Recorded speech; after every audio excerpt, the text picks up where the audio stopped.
Irmãos, então, nós estamos tratando sobre o tema Igreja é essencial. E você já tem aprendido, ao olhar para a palavra do Senhor, que igreja é essencial. Igreja não é um modismo, não é invenção humana, não é como um clube.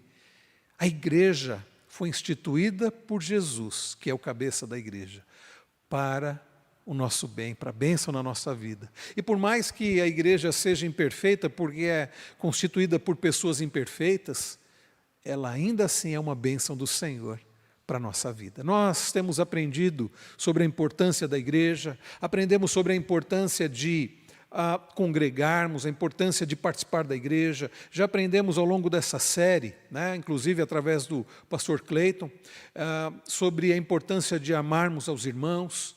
Aprendemos sobre a importância da pregação, do ensino da palavra. Aprendemos, quinta-feira passada, sobre a importância da disciplina, a disciplina em amor, que deve ser exercida em amor na igreja. Hoje nós vamos falar sobre a igreja no seu aspecto, não apenas interno ou intramuros, mas no seu aspecto de ensino, alcançando os de fora. Hoje nós vamos falar como amamos os de fora. Nós já falamos como amar os de dentro, mas e como amar os de fora? É curioso, irmãos, porque ao estudarmos sobre a importância da igreja, muitos acabam chegando à conclusão errada de que ser igreja se baseia apenas em atividades entre nós, ou que está apenas dentro desses limites das quatro paredes de um templo. Nós temos visto que ser igreja vai além, inclusive nos nossos relacionamentos interpessoais, como membros do corpo de Cristo, irmãos, a importância de nos reunirmos além do domingo, a importância de nos reunirmos além do templo, a importância de nos visitarmos, de cuidarmos uns dos outros ao longo da semana. O domingo é muito pouco, é um dia muito curto, um dia é muito pouco para vivermos em comunhão. Mas, além disso, nós não fomos chamados apenas para vivermos em comunhão entre nós. Você que está acompanhando a série de Atos, nos cultos da noite, já percebeu. Depois das palavras de Jesus, lá em Atos 1:8, onde ele diz para os seus discípulos: vocês serão minhas testemunhas ao descer sobre vocês o Espírito Santo, serão minhas testemunhas tanto em Jerusalém. Deixa eu voltar. Vocês receberão poder ao descer sobre vocês o Espírito Santo e serão minhas testemunhas, tanto em Jerusalém, onde eles estavam, como em toda a Judéia, Samaria, até os confins da terra. E nós temos olhado para Atos, temos visto a igreja sendo testemunha fora de Jerusalém. Precisou Deus permitir uma grande perseguição, é verdade. Nós lemos já sobre a perseguição, sobre a morte de Estevão, a grande perseguição, para que os crentes saíssem de Jerusalém e fossem para outros locais, como a capital da Síria, nós temos visto como o evangelho chegou tanto na Samaria, como na capital da Síria, na Antioquia. Começamos a olhar recentemente para o evangelho chegando na Antioquia, sendo pregado em Antioquia. Lemos recentemente sobre Pedro indo na casa de um não-judeu, na casa de um gentio, na casa de Cornélio. Temos visto, queridos, como desde o início é propósito de Deus que a igreja faça diferença fora das quatro paredes. É verdade que aqueles nossos irmãos, vimos isso no capítulo 2 de Atos, eles se reuniam de casa em casa, eles estavam sempre juntos. É verdade, isso é bênção, que eles perseveravam na comunhão, no partir do pão, nas orações, na doutrina dos apóstolos. É verdade tudo isso. Mas além disso, nós temos lido em Atos sobre a igreja saindo das quatro paredes, seja ali, eles nem se reuniam no templo ainda, eles se reuniam nas sinagogas e se reuniam nas casas. Mas nós temos visto, temos lido sobre os nossos irmãos pregando fora do contexto ali deles, fora apenas daquele grupo, levando o evangelho fora. Irmãos, é sobre isso que nós vamos falar hoje. O aspecto da essencialidade, a importância da igreja fazer diferença na vida dos de fora. E é por isso que Deus ainda nos deixa aqui, Porque se fosse para vivermos somente entre nós, o Senhor já nos levaria, estaríamos juntos, mas Deus tem propósitos. Um dos autores, né, do livro, nós temos olhado para o livro, os irmãos podem ver aí a capa do livro, né, Igreja Essencial, do Colin Hansen e do Jonathan Leeman. Um dos autores, o Colin Hansen, ele escreve algo bastante interessante. Deixa eu só ver aqui se vai. Travou aqui os slides. Vamos ver aqui. Agora foi.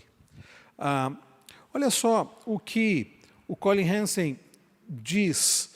Ele fala: honrar pessoas cujas habilidades são diferentes das suas, a importância de vivermos em comunhão no corpo de Cristo, esperar todas as coisas em amor, manter a unidade do Espírito pelo vínculo da paz. Tudo isso relacionado sobre a importância da nossa comunhão como corpo de Cristo. Respeitar o zelote ou o cobrador de impostos sentado ao seu lado. Você quer encontrar uma igreja que chame a atenção deste mundo? Encontre uma igreja que se pareça com o mundo vindouro. Eu achei muito interessante essa frase do Colin Hansen, porque o que vai chamar a atenção do mundo? Algumas igrejas parece que estão tão preocupadas em agradar os de fora e chamar a atenção dos de fora, que elas estão procurando ver o que os de fora gostam. Então, os de fora gostam de bastante música, então vamos ter bastante música na igreja para atrair os de fora.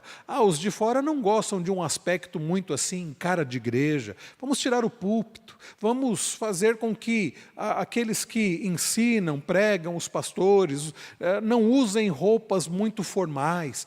Vamos fazer com que tenhamos programações que atraiam, por exemplo, os jovens de fora. Bom, se o que os jovens de fora gostam é de uma balada, vamos fazer a balada gospel. Se o que os jovens de fora gostam é de uma luz que fica piscando, música alta, fumaça e tudo isso, vamos trazer isso para a igreja.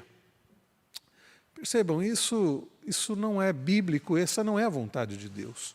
Conquanto devamos desejar ser bênção para os de fora, não é fazendo coisas que agradam os de fora, que nós vamos atraí-los e com isso eles serão transformados e serão salvos e serão abençoados.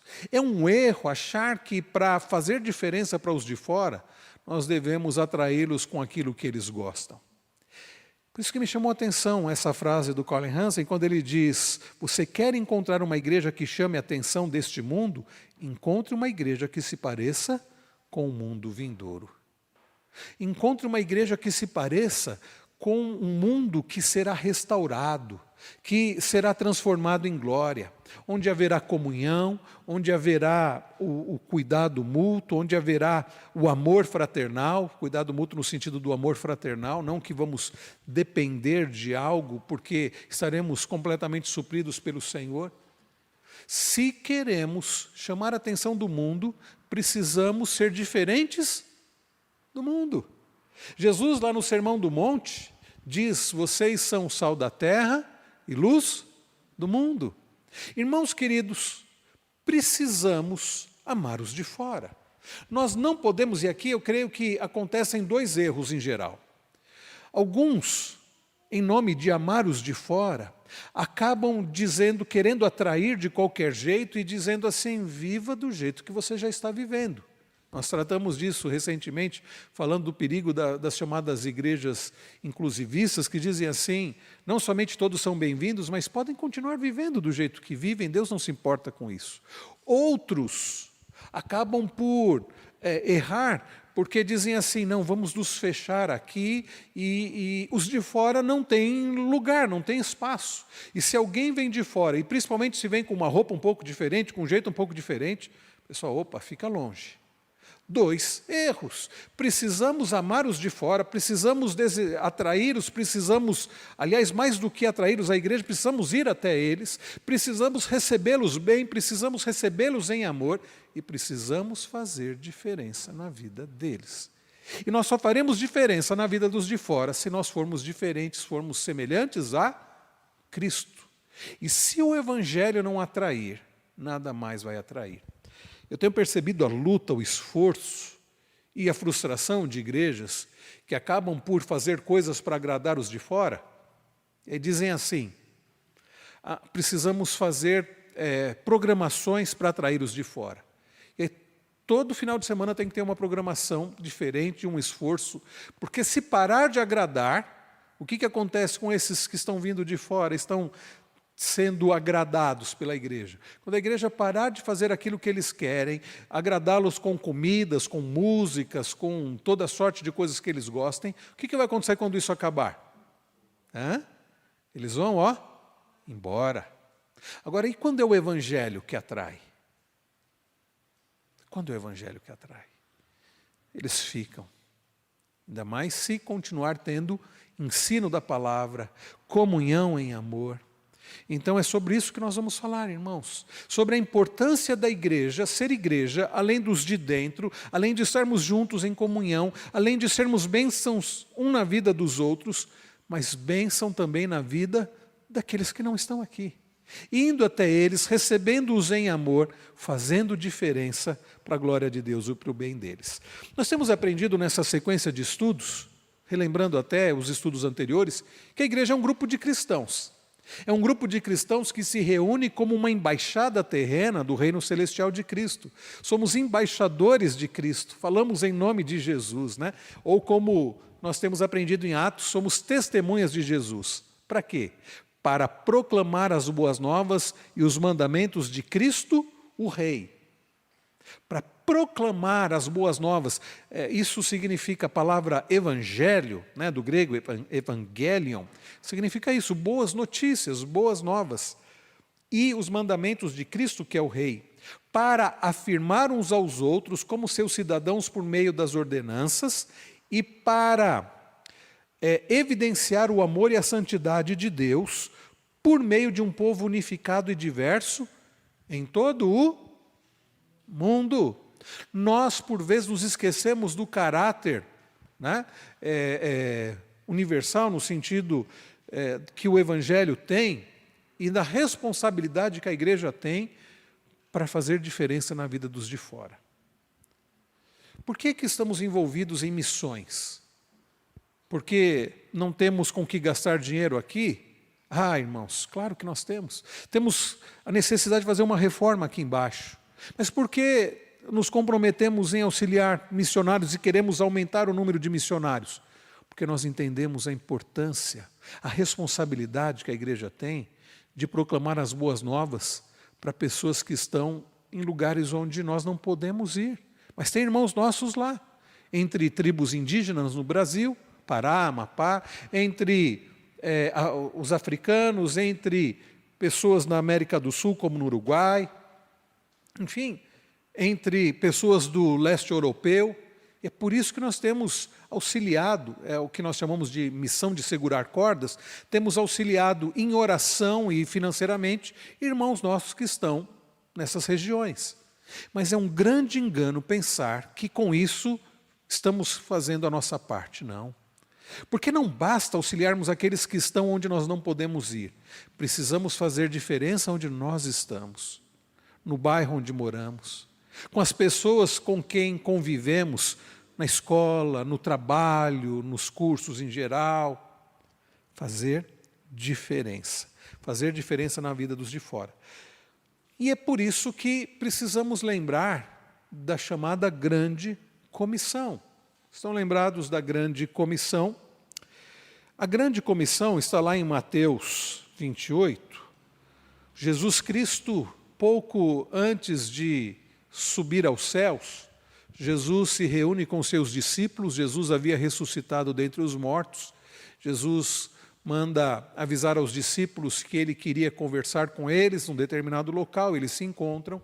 E Jesus, então, ressurreto, se encontra com os seus discípulos e diz essas palavras: toda a autoridade me foi dada no céu e na terra. Portanto, vão e façam discípulos de todas as nações, batizando-os em nome do Pai, do Filho e do Espírito Santo. Ensinem esses novos discípulos a obedecerem a todas as ordens que eu lhes dei. ou como diz uma outra versão, né? Ensinando-lhes tudo o que eu lhes tenho ordenado. E lembrem-se disso, estou sempre com vocês, até o fim dos tempos. E eu estou com vocês, até a consumação dos séculos, ou até o fim dos tempos.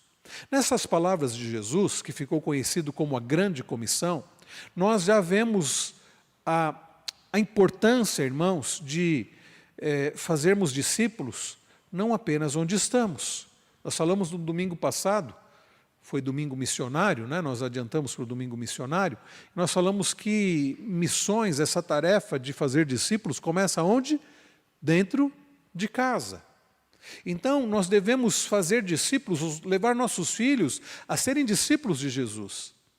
A nossa responsabilidade começa dentro de casa, mas não deve ficar apenas dentro de casa ou apenas na igreja. Nós tivemos o batismo do Tito, né, domingo passado, e há uma responsabilidade agora nossa, juntamente e principalmente com os pais, né, o Lucas e a Maressa, de sermos bênçãos e apoiarmos os pais e fazermos diferença para que Tito se torne um discípulo de Jesus. Mas vai além disso. Além da nossa responsabilidade dentro de casa e no corpo de Cristo, na igreja, na família da aliança, nós temos a responsabilidade de fazer discípulos de todas as nações. Então, fora. Jesus diz que toda autoridade pertence a Ele, então o seu mandamento é obrigatório. Toda autoridade me foi dada no céu e na terra. Como que dizendo, a obra é minha e eu tenho autoridade para dar a ordem a respeito da minha obra. Façam discípulos de todas as nações. Jesus prometeu que edificaria a sua igreja, só Ele tem a autoridade adequada, nós não temos autoridade e poder para edificar a igreja, Jesus tem, mas nós podemos ser instrumentos, podemos ser instrumentos nas mãos do Senhor. Jesus também prometeu que, não obstante o que acontecesse a seus discípulos, Ele estaria com eles, até o fim dos tempos. Tudo isso, meus irmãos, nós podemos depreender aqui das palavras de Jesus na grande comissão. Jesus ordenou o que eles deveriam fazer pelos de fora. Assim como Ele os fez, seus discípulos, eles deveriam fazer outros discípulos. Estão entendendo, irmãos? O teor da grande comissão, façam discípulos de todas as nações. O que então esses de dentro deveriam fazer para transformar os de fora em discípulos de Jesus? Ele diz, batizando-os em nome do Pai, do Filho e do Espírito Santo. Isso significa que eles ensinariam aos de fora sobre o Senhor, sobre a Trindade.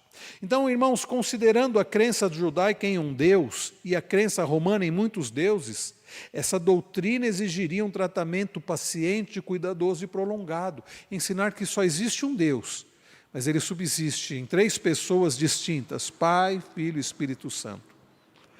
A última ordem de Jesus abrange quase tudo quanto você possa imaginar, porque Ele diz, ensinando-os a guardar todas as coisas que eu tenho ensinado a vocês.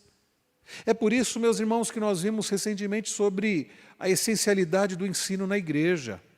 Ensinar. Então nós fazemos discípulos, essas pessoas se achegam à igreja, são batizadas e aprendem no corpo de Cristo.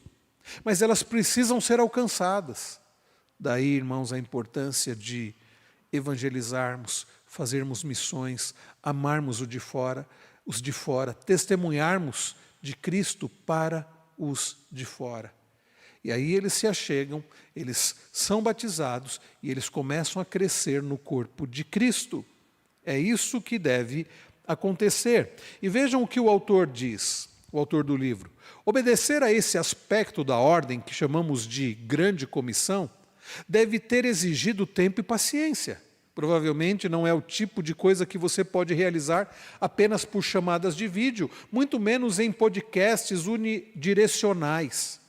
Esse tipo de ensino é melhor realizado pessoalmente, em relacionamento, em diálogo, na igreja. Então é muito bom ter hoje pessoas usando das formas que a internet possibilita, podcasts, vídeos, ok, mas Sabe o que vai fazer toda a diferença? O diálogo pessoal. É por isso que tem sido dito que um dos maiores meios de evangelização nos nossos últimos dias não é panfletagem em praça pública. E veja, eu não sou contrário a isso. Você ir por uma praça e distribuir folhetos evangelísticos, não sou contrário a isso.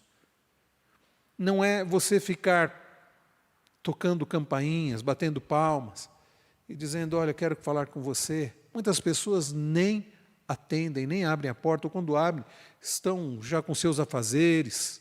Né?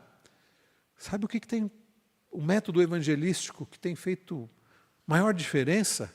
Através de relacionamentos, de amizades. E aquela pessoa no seu trabalho sabe que você serve ao Senhor. E às vezes você nem fica muito ali, deveria, mas às vezes você nem fica muito ali tentando evangelizar. Mas quantas vezes acontece dessas pessoas chegarem até nós e dizerem assim, você vai à igreja, você ora, você pode orar por mim, você pode orar pelo meu casamento, você pode orar pelo meu filho, você pode orar. Não é isso? Pedem ajuda, ficam nos observando. E aí nós precisamos aproveitar as oportunidades.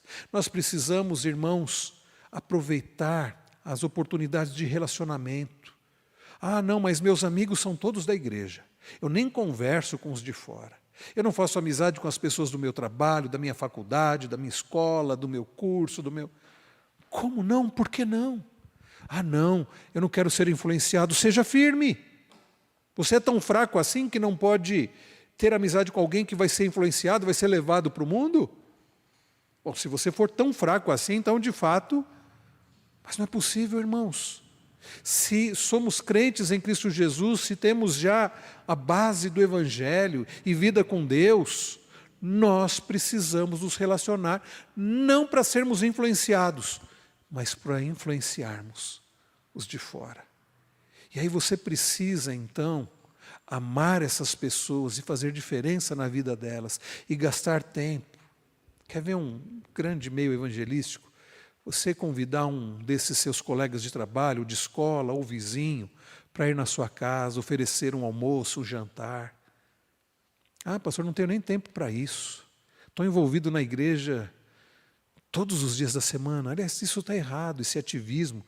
E nem culpem a nossa igreja, porque nem somos assim. Nós só temos uma programação durante a semana. E olha quantas pessoas participam, né? Nem podemos dizer isso, né, André? André veio de uma denominação que era programação, acho que todos os dias, né? E aqui nós só temos uma reunião.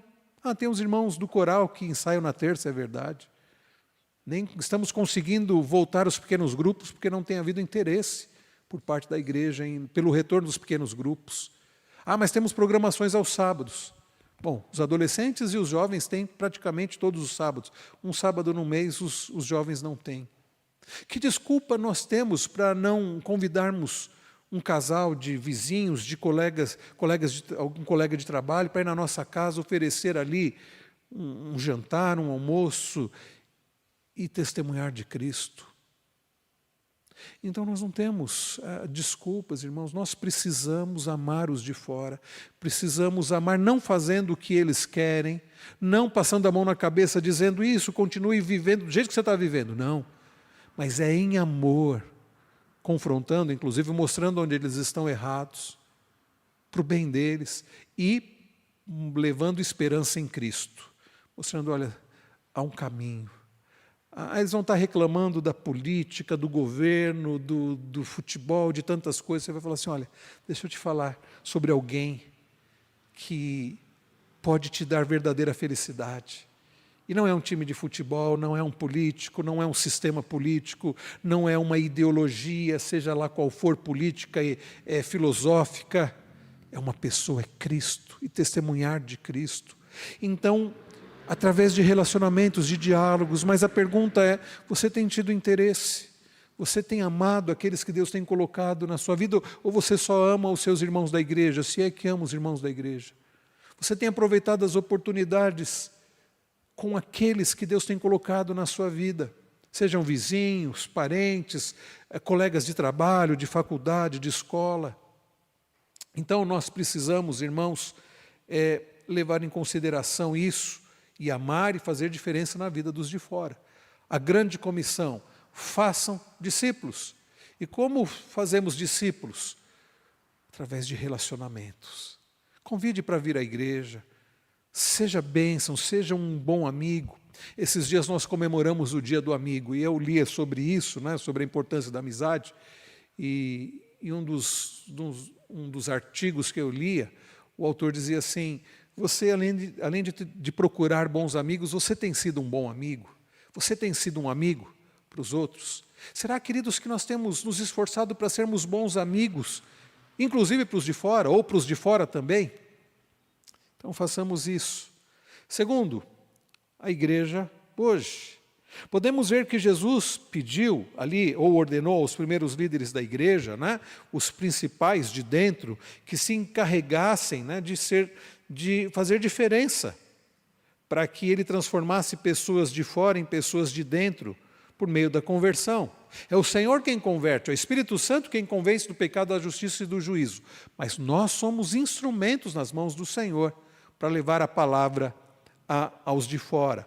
A igreja, irmãos, nunca deve perder de vista esse chamado evangelístico, de sermos testemunhas de Jesus, de levarmos a palavra aos de fora, de anunciarmos as boas novas. As pessoas precisam ouvir isso. O que as pessoas precisam ouvir não é, olha, tenha pensamento positivo, esse mundo vai melhorar, tem esperança num governo melhor, tem esperança em dias melhores, tem esperança no ser humano. Bobagem!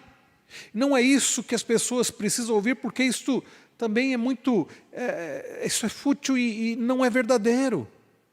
O que as pessoas precisam ouvir é a esperança em Cristo Jesus.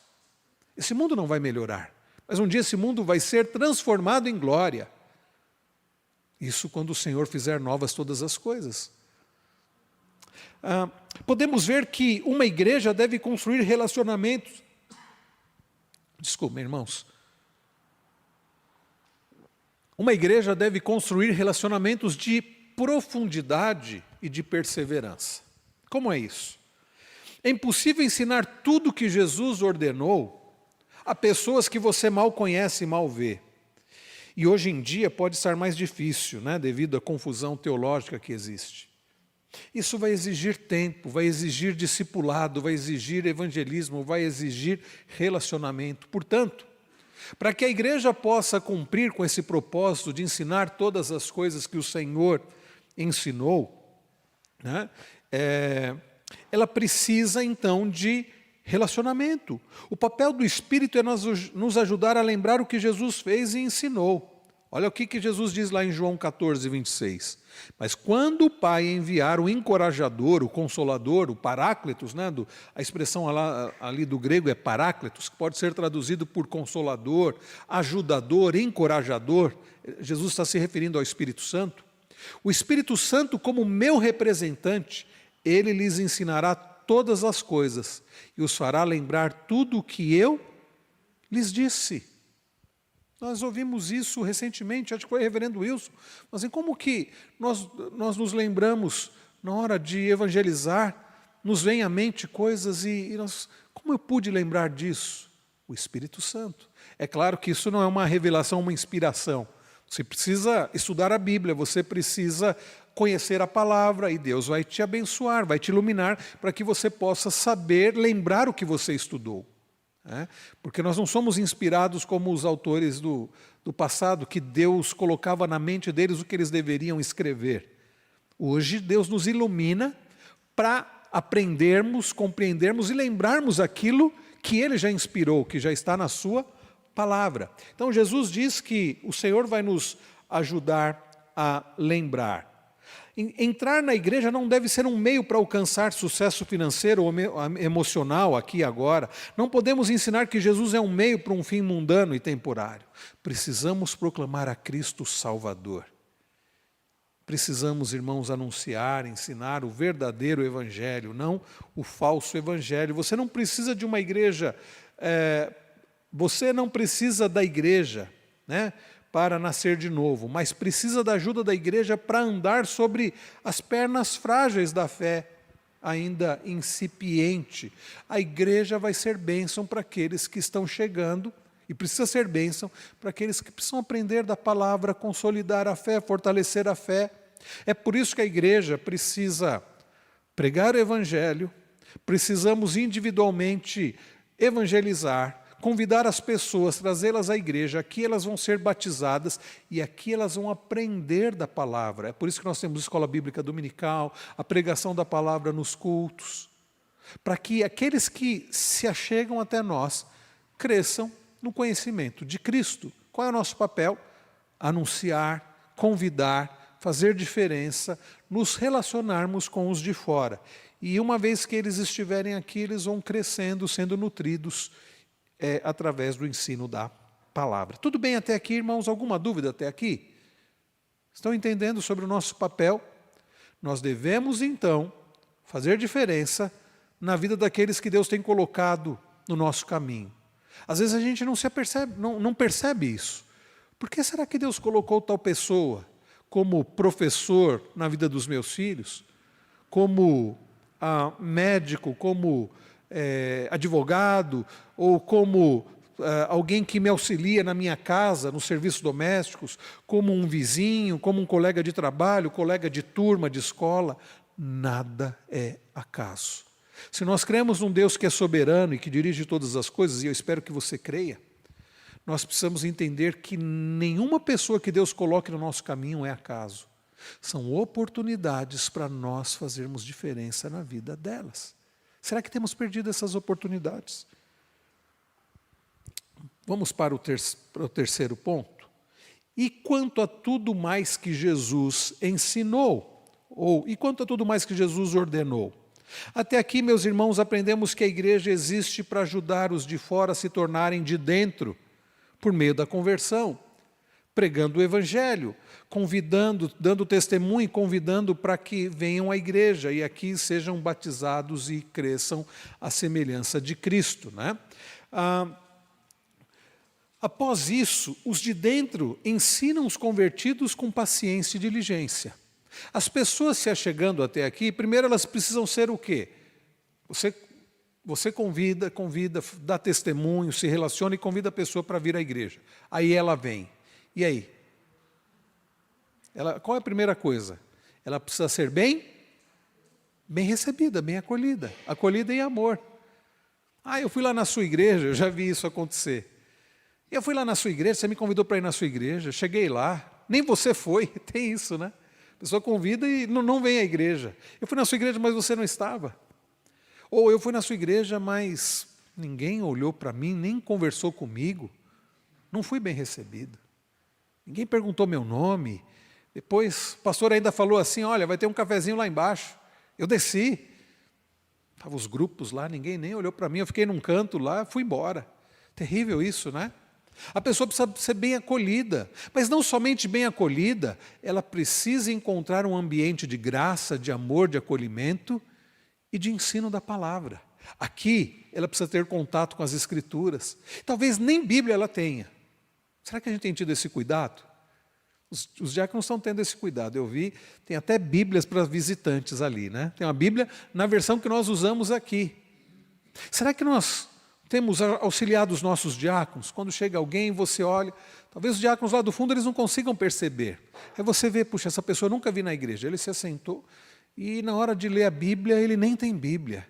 Aí você deve ir até lá, pegar uma Bíblia ou compartilhar a sua. Às vezes ele não sabe nem onde abrir a Bíblia. Será que nós temos dado esse apoio? Nos aproximado das pessoas para ajudá-las. Às vezes é um jovem, os jovens se aproximam, é uma senhora, é um casal com criança, pessoas que você pode se aproximar e dizer, olha, quem é você, de onde você vem, posso te ajudar, nós temos tal programação, você precisa de auxílio. Então, irmãos, nós precisamos acolher e nos relacionar com as pessoas que têm vindo. Eu já acho, irmãos, que Deus tem sido tão misericordioso porque, apesar de muitas vezes nós não irmos até as pessoas têm vindo. A maior parte das pessoas que chegam aqui, eu pergunto, não é porque, fulano de tal me convidou da sua igreja, eu trabalho com fulano de tal, às vezes acontece isso, graças a Deus. Eu trabalho com fulano de tal, ele me convidou para vir, eu vim. Mas a maioria eu vi na internet o pastor fulano de tal, e que é da igreja presbiteriana, por isso eu vim.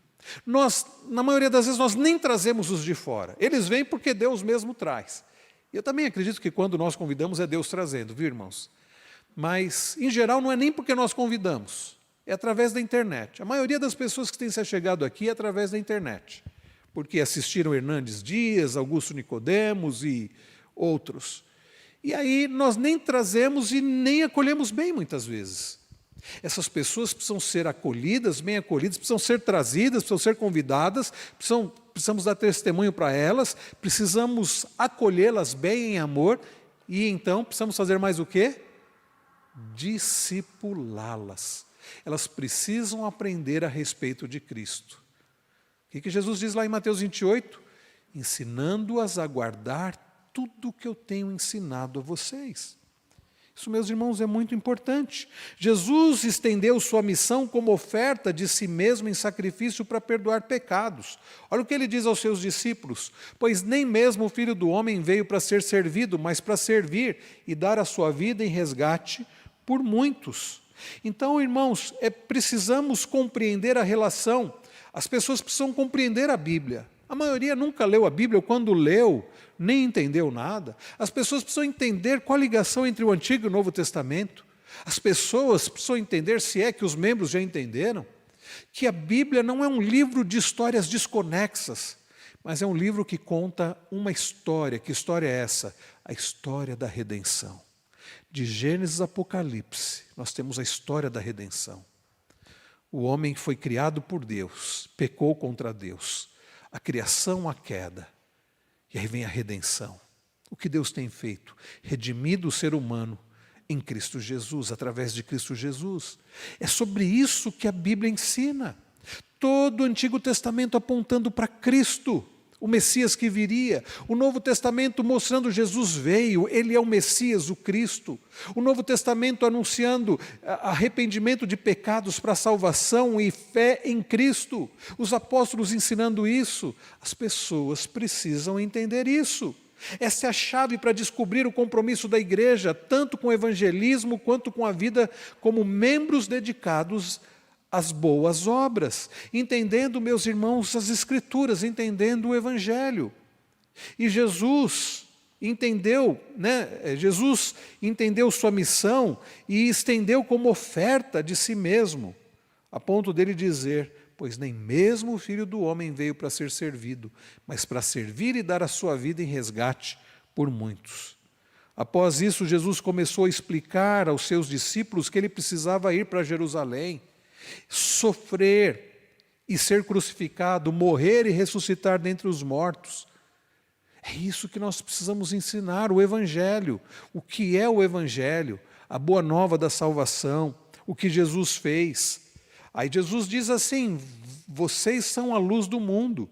É impossível esconder uma cidade construída no alto de um monte. Da mesma forma, suas boas obras devem brilhar, para que todos as vejam e louvem seu Pai que está no céu. Então, devemos fazer diferença sendo sal da terra e luz do mundo. Aqui nesse texto está a chave para reconciliar evangelismo e boas obras, os de dentro e os de fora. Reconhecemos aqui, meus irmãos, que a ordem é crucial. Muitas vezes, percebam, os cristãos e as igrejas ficam tão preocupados. Eu tenho ouvido muito falar em redimir a cultura, redimir a sociedade, transformar a cidade. E é uma preocupação tão grande com isso que fracassam em colocar suas próprias casas em ordem. Nós precisamos fazer diferença no nosso lar e precisamos buscar do Senhor fortalecimento para fazermos diferença na vida dos outros. E nós não redimimos a cultura, a sociedade. É o Senhor quem redime, através do Evangelho. Para terminar, irmãos, o quarto ponto: bom para todos. A igreja, portanto, existe tanto para os de dentro, quanto para os de dentro fazerem diferença na vida dos de fora. Estão entendendo? Nós precisamos fazer diferença nesse mundo quebrado. Nós precisamos fazer diferença nesse mundo caído. Olha o que Paulo escreve aos Gálatas. Por isso, sempre que tivermos oportunidade, façamos o bem a todos, especialmente aos da família da fé. Uma versão antiga diz aos domésticos da fé, aos da família da fé. De fato, seria incoerente sermos bênção para os de fora, sendo que não somos bênção na vida dos de dentro. Precisamos ser bênção, um na vida do outro, uns na vida dos outros. Precisamos cuidar uns dos outros, aconselharmos uns aos outros, auxiliarmos no que for necessário, financeiramente, emocionalmente, espiritualmente, uns aos outros. Mas isso não deve se restringir apenas a nós, igreja local. Porque Paulo diz, sempre que tivermos oportunidade, façamos o bem a todos, especialmente e primeiramente aos de dentro. Mas Paulo não diz somente aos de dentro, a todos. Uma vez que todos estão supridos, sejamos bênção também na vida dos de fora. Um texto que me chama a atenção, quando eu estava preparando este estudo, eu me lembrei dessa passagem, não está no livro, mas eu me lembrei dessa passagem aqui de Colossenses 4, versos 5 e 6. Paulo diz o seguinte, sejam sábios no modo de agir com os que são de fora. Não é interessante isso? Paulo, em Colossenses 4, eu me lembro quando eu expus essa carta, já tem alguns anos aqui na nossa igreja, e eu me lembro quando eu preguei, né, os versículos anteriores, acho até que foi o reverendo Wilson que pregou essa parte, mas os versículos anteriores, quando Paulo fala sobre a perseverança na oração, e as coisas não estão desconexas. Paulo vem falando sobre a nossa vida com Deus, e quando chega no verso 5, depois ele falar sobre oração, ele diz, sejam sábios no modo de agir com os que são de fora. Paulo, meus irmãos, não entendia a vida cristã, resumida ou confinada apenas entre os cristãos. Paulo entendia a importância do Evangelho na nossa vida, na igreja, e através da igreja, na vida dos de fora. Paulo entendia a importância e responsabilidade que cada crente tem de fazer diferença na vida daqueles que Deus coloca no nosso caminho.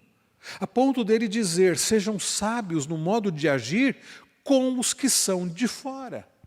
Nós precisamos, meus irmãos, buscar de Deus sabedoria para que possamos ter ações de acordo com a vontade de Deus na vida daqueles que não fazem parte do corpo de Cristo ainda, até com o propósito de que sejam alcançados pela graça do Senhor. Paulo diz, aproveitem bem o tempo. Em outra versão diz, aproveitem as oportunidades. E a ideia de você remir o tempo. Nós precisamos, meus irmãos, entendendo que Deus é soberano e nada acontece por acaso. E as pessoas que Deus tem colocado na nossa vida não foram colocadas por acaso na nossa vida.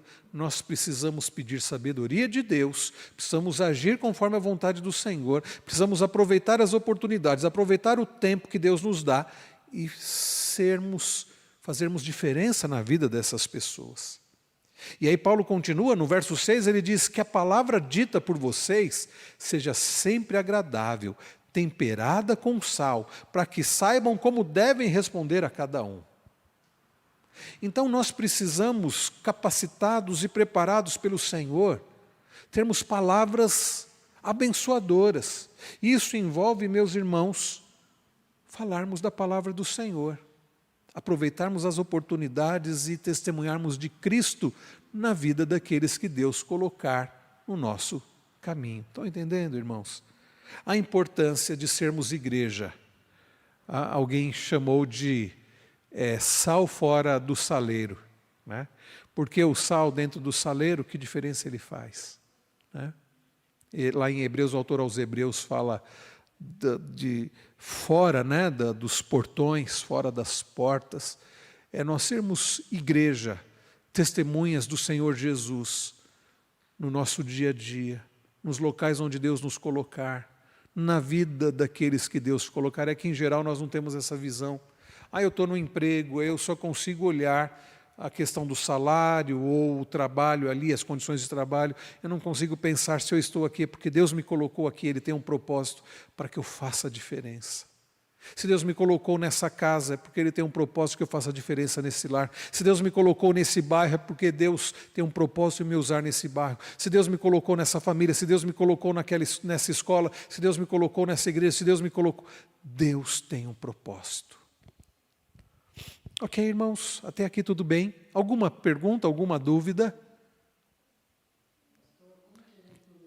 Tem um microfone aí? Fala de novo, seu Azor, no microfone, para que os irmãos de casa... Pastor, como que a gente poderia entender o termo, então, sal da terra e luz do mundo? A ideia, né, geral, né, e comum é aquilo que faz diferença. É o que faz diferença. Tanto é que Jesus fala de não acender uma candeia, que as pessoas não colocam o velador embaixo da mesa, mas colocam em cima, né, colocam no alto, para que alcance a todos. E Jesus também fala, no Sermão do Monte, do sal, que se o sal perde o sabor, se torna insípido, para nada mais presta, senão para ser lançado fora. Ou seja, é que faz diferença. Cristãos numa sociedade apodrecida, cristãos num mundo caído, que fazem diferença. O Sermão do Monte trata acerca da ética do reino. Os jovens estão estudando o Sermão do Monte, eles haviam tido esse estudo no passado e agora, acho que estão concluindo, né? Estão estudando novamente, né, André? E quando eu expus Mateus de 5 a 7, ou seja, o Sermão do Monte, foi na época da pandemia, eu me lembro de tratar isso. Jesus está mostrando ali, está falando acerca de como vivem os que já pertencem a Ele, neste mundo. Não é como nós vamos viver na glória, mas como nós que já pertencemos a Cristo vivemos nesse mundo caído. Amando ao próximo, orando pelos que nos perseguem,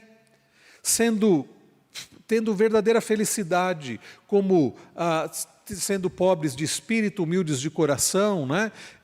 Como pacificadores, enfim, trazendo as bem-aventuranças e fazendo diferença. Então, senhor Azor, eu posso dizer que sal da terra e luz do mundo é fazendo diferença neste mundo quebrado, levando a luz de Cristo, porque Cristo é a luz.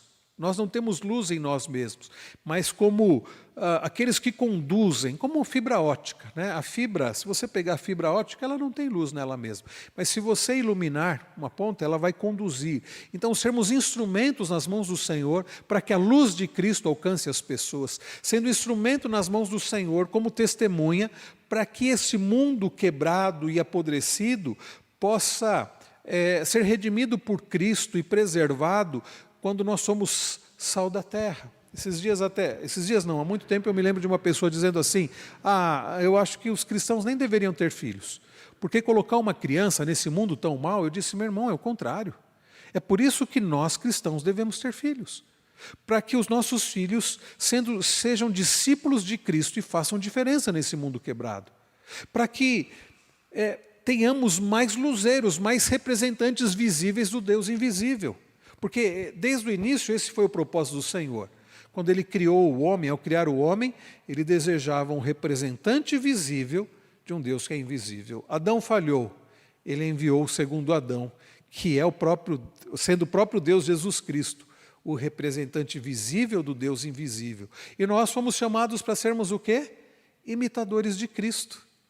Eu achei muito interessante, domingo passado, nós olhamos para Atos 11, reverendo Wellington pregou o texto, onde os cristãos lá em Antioquia são chamados pela primeira vez do quê?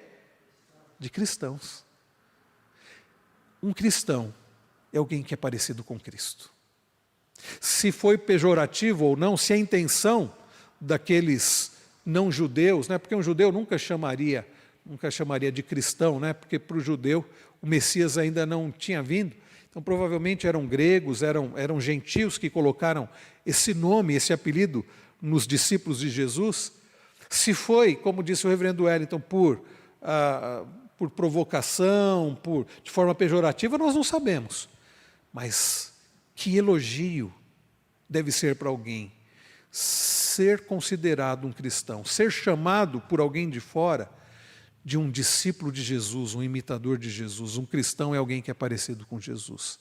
Ser sal da terra e luz do mundo é ser parecido com Cristo, ter o caráter de Cristo nesse mundo quebrado, corrompido, fazendo diferença então nesse mundo. E lembrem-se, irmãos, nós não vamos fazer diferença sendo iguais, nós vamos fazer diferença sendo diferentes. E não é ser um diferentão, um esquisitão, é ser parecido com Jesus.